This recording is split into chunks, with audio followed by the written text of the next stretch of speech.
It is so nice to be here. Governor, thank you. There were those words of encouragement. Looks like you have a lot going on, and I know Mayor Johnson had to leave to another meeting, but he and I are good friends, and it was nice to reconnect with him. He and I both serve on the board level at the U.S. Conference of Mayors, and his resume is pretty impressive. You all are fortunate to have someone who's so well prepared to move into City Hall. How many of you have, been to Oklahoma before? Okay, okay, more of them than I thought. How many of you have not been to Oklahoma and have no idea who I am? Quite a few. Well, it is interesting to note a little bit about Oklahoma City, because we're still relatively new as a kind of a government entity. In fact, we had the most unusual beginning of any city in world history. You have heard the saying that Rome was not built in a day. Well, we were. Literally, in 1889, the federal government decided it would be a good idea to line up the settlers and fire off a gun, and the settlers would roar across the countryside and put down a stake. And wherever they put down a stake was their new home. And in the first day, the population of Oklahoma City went from 0 to 10,000. And our planning department has been paying for that ever since. It did not go well in the early days. The settlers got together and they elected a mayor, and then they shot him. Never really thought that part of the story was funny, but see what kind of an audience I'm dealing with here. The city grew up fast, had another growth spurt between 1900 and 1910. It went from 10,000 to 90,000 in one decade. You can imagine the amount of construction that must have been going on in that time frame.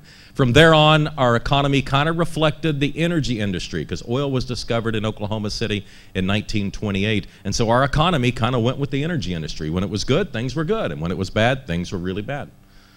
Fast forward to 1980, times were good. You may remember there was the perception that we were running out of oil. And so if you had energy reserves in your state, the price of energy was just going up and up and up.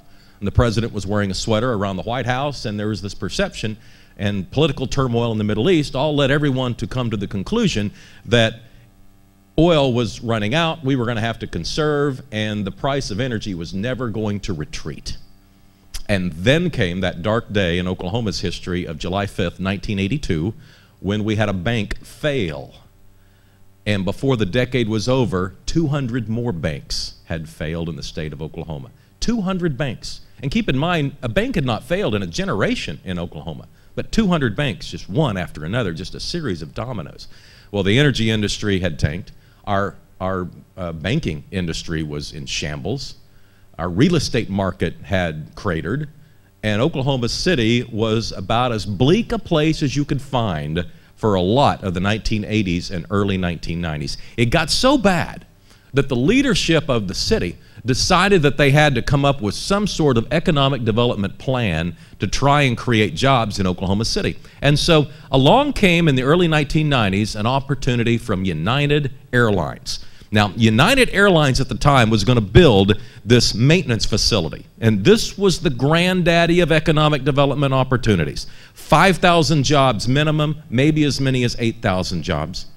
The annual economic impact was expected to be $700 million in 1990 dollars. Huge opportunity for Oklahoma City.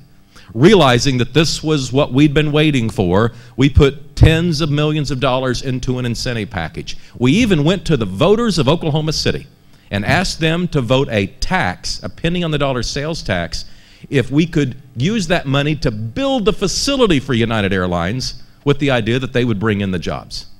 The total package incentives were over $100 million, counting what the state put in. And on a now fateful day, the United Airlines company called a press conference and said, "We have reviewed all the proposals, and we've decided to build this facility in Indianapolis." Talk about a kick in the stomach. Our mayor at the time did two very proactive things. First of all, he went to United Airlines and said, "You've got to help us. Where did we go wrong?" And he says, "Well, you didn't do anything wrong, Mayor. It was a nice try, and you were in the finalists, but you didn't do anything wrong." He says, "No, you really, we need to know what happened, because we know our incentive package was the best." And the CEO of United Airlines says, "Okay, Mayor, I'll level with you. We sent down some of our executives to take a look at Oklahoma City, and we just couldn't imagine our employees living there. Wow. It took someone from the outside to tell us just what the quality of life in Oklahoma City had really become.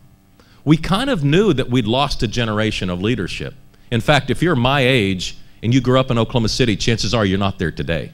Because if you had any sort of an advanced degree, we didn't have a job for you.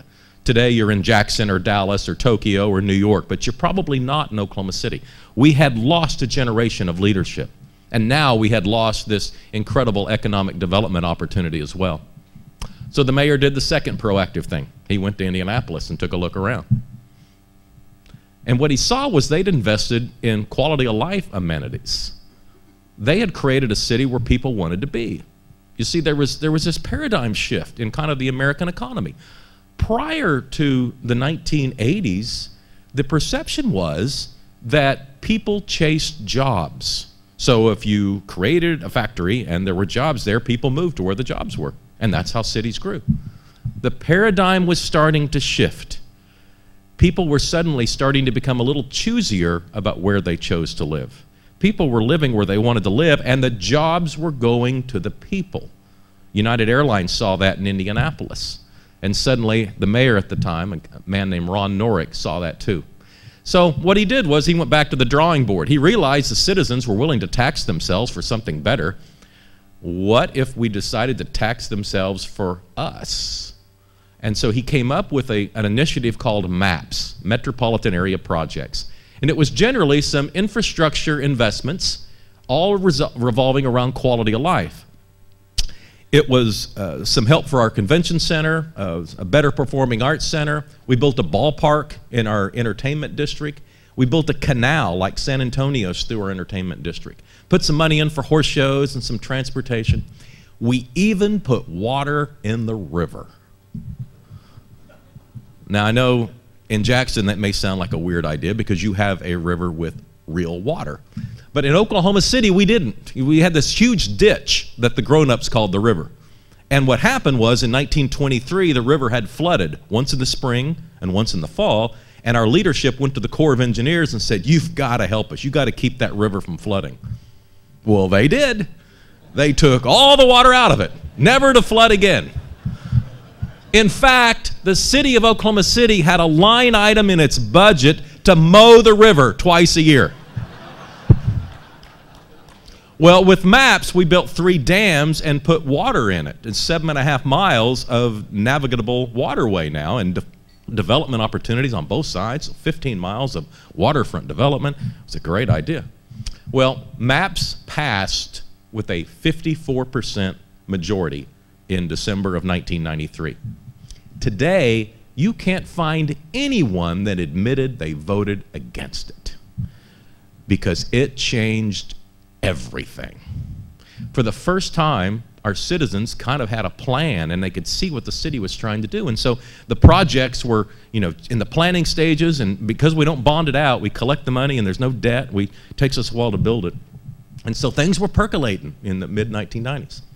And then we were struck with the largest act of domestic terrorism in United States history. A bomb goes off in front of our federal building downtown. 168 of our citizens are murdered right before our eyes. Well, you can imagine what this had done to a city that had been already through so much economic turmoil. But in retrospect, and I am asked frequently to reflect back on that time in Oklahoma City's history, not that unity was a problem in the city prior to the bombing of 1995, but it's almost as if the citizens of Oklahoma City grabbed each other's hands and pulled each other up and said, no one is going to separate us again. Because just like two people that go through an emotional event carry a certain bond with them forever forward that no one else really outside those two will ever truly understand, in this case, an entire city went through an incredible emotional moment. When you're attacked in a manner like that, you want to blame somebody. You want to assume that the people that did it are not like you, that they live far away, and that they look different, and that they believe differently. They can't be anything like you to have done such a horrific event. But in this case, the guys that bombed our building were from Kansas. I mean, you can't hate Kansas. That's not logical. We all knew people from Kansas. Now, this made us forced us to turn on ourselves. In other words, it's almost as if Oklahoma City had this collective, why us? Why did this happen to us? And that was a very emotional bonding moment for Oklahoma City. Well, soon the MAPS project started opening. First the ballpark, then the canal, then water started showing up in the river, to everyone's astonishment. And all of a sudden, for the first time in Oklahoma City's recent history, there was a reason to be proud from Oklahoma City. Because we'd always thought we were a pretty good place to live and raise a family. We knew we were not a good place to visit. We knew you didn't invite your family and friends from other parts of the country to come see Oklahoma City. But all of a sudden, with all this neat stuff opening up, there was a reason to be proud of Oklahoma City. And the economy started to reflect that. The next mayor came in and saw these new things created and he was kind of puzzled about why people weren't moving downtown. Because, we'd had this outward migration for quite a while, and although we were building neat stuff and people were starting to come downtown after 5 o'clock, people weren't moving downtown. There was no interest in housing development. And an assistant city manager turned to the mayor and said, Mayor, you can pave these streets with gold, but unless you fix the schools, nobody's moving downtown. And a light bulb went off. And amongst the city leadership, including the mayor, they came up with what they called Maps for Kids. They went back to the voters and had them pass that penny on the dollar sales tax, and this time they rebuilt the entire inner city school system. All 75 buildings built, refurbished, or built anew. The buildings were in such bad states of disrepair. The deferred maintenance so large that someone did the math and determined even if the district passes every bond issue from here on out, they'll never catch up. It was a calamitous time, and City Hall basically had to lend its political capital to bail out the school system, because in Oklahoma we're not supposed to be involved in schools, but in this case we didn't have any choice. The city was not going to move forward as long as that inner city district was crumbling.